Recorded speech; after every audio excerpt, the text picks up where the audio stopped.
السلام عليكم ورحمة الله تعالى وبركاته. بسم الله والحمد لله والصلاة والسلام على أشرف المرسلين وعلى آله وصحبه أجمعين. أما بعد.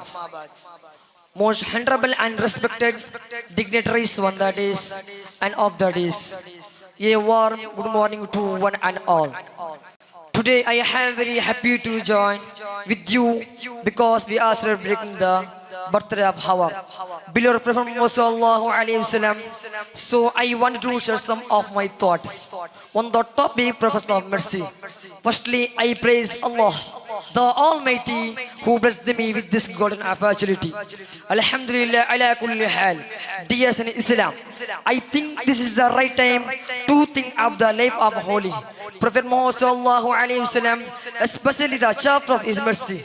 Allah, the Almighty says, I have sent you only as a mercy for all the world.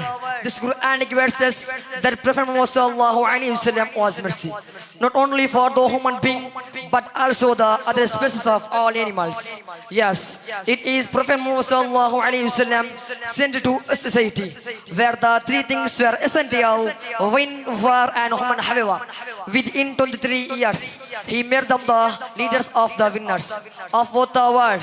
They entered to the beautiful shore of Islam and spend the effort to spread the Islam. Here, let us get ready to follow the path of Prophet Muhammad sallallahu alaihi wasallam, and we should love him as he says, لا يؤمن أحدكم حتى أكون أحب إليه من والده والناس أجمعين. May Allah bless us all. I will to conclude my short speech. وآخر دعوانا أن الحمد لله رب العالمين.